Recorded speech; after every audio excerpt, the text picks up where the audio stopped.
Speaking of explosive news, guys, let's talk about Nitro Tuggle. What a name, huh? 6'3", 185-pound wideout out of South Bend, Indiana. Just a 3-star, but he is the third wide receiver commit in this loaded, top-ranked Georgia 2024 class.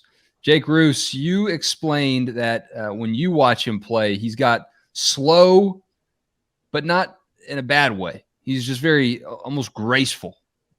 Yeah, no, I mean, I think that that's a pretty fair way to describe him. I mean, yeah, the comparison I made was Tyler Williams for people who watched that film last year. And I think that, you see a lot of that in terms of the size of this guy, in terms of how he plays the position. He's a long strider, but he's also a guy who's using basketball moves down there and to make the high point catches. And that's exactly what we saw out of Tyler Williams, who was a basketball focused guy initially.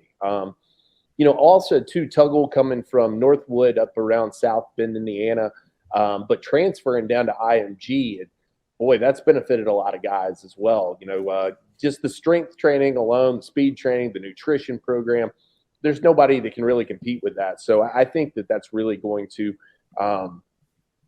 put him in a position to, flesh his game out and really just come in with the ready body for the SEC.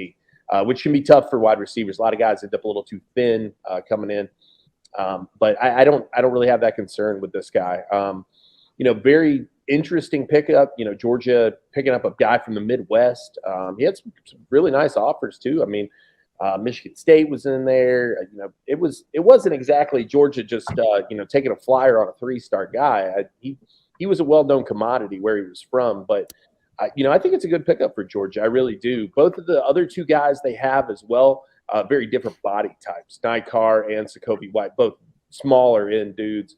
This guy looks like he's probably really knocking on the door of 6'3", which is what he's listed at if he's not there already. So I like the game. I like the pickup for Georgia, and kudos to Brian McClendon for trusting his gut with a guy that the recruiting services say may not be the highest ranked guy. I think he's personally due for a climb.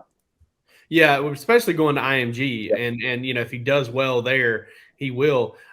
To me, I don't necessarily see 6'3", but maybe he just plays small in all the right ways, which is making guys miss and looking kind of like a twitchy dude in space. I mean, for fun, let's just say he's basically a combination of Peter Warwick and Andre Johnson. Okay? He's not 5'11", though, right? No, definitely. No, he's got a 6. He look like a tiny receiver or anything, but right.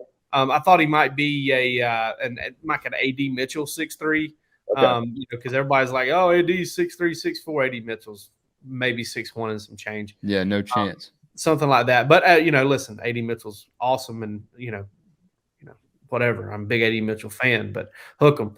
Okay, cool, hook him. But he's a really good player. I love his film. He's making some dudes out there miss who maybe look like they're standing in some concrete at times. Maybe that's because of him, and maybe that's because of them. I don't really know. We'll find it out real quick at IMG though, and I think Georgia is probably going to be pretty excited about that as well because Raymond Cottrell. Hey, Georgia was high on him early. I don't think they were as high on him when he chose Texas A&M. That same situation could play out here if this kid goes to IMG and he struggles to get on the field or he struggles to be successful. But if he is really successful, I mean, you're talking about probably a meteoric rise. Yeah. Well, and I mean, talking about guys that have made that move to IMG and really, proven Georgia right. Gabe Harris. I mean, a guy that they were high on, but then when he came out of IMG, they were really high on him. Yeah. I don't know what kind of climb this guy will have, but just watching him, there's a lot to be said for a dude that just has the intuition to be where defenders aren't. And I haven't watched a lot of his film until tonight, but that's what I see. I mean, he just is twitchy enough, just like Ro said. He spoke with Chad Simmons last month, late in February, and said that he could see himself playing for Georgia, gave BMAC a big shout out, and also just had a lot to say about playing for the Dawgs as a championship contender. And that's nothing new. I mean, Georgia's already picked up quite a few commits from guys that have seen Georgia win national championships. But I really like this quote that we had on our Instagram, where he says, the Bulldogs are on top right now.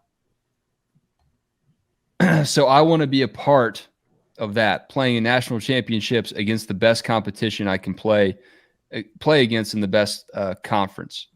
And you wonder about the appeal, the worldwide international appeal reaches all the way to South Bend, Indiana, for a guy that maybe people didn't have on their radars because he's only a 3-star right now, but Georgia going anywhere and everywhere they can, even South Bend, Indiana, which is pretty cool. I'll tell you this too.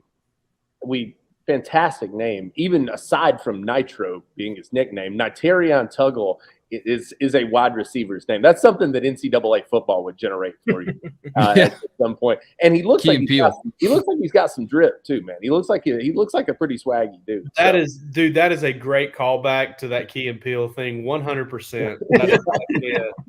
Key and Peele thing. It's also a thing that a friend of Roos and I's would probably name a guy on.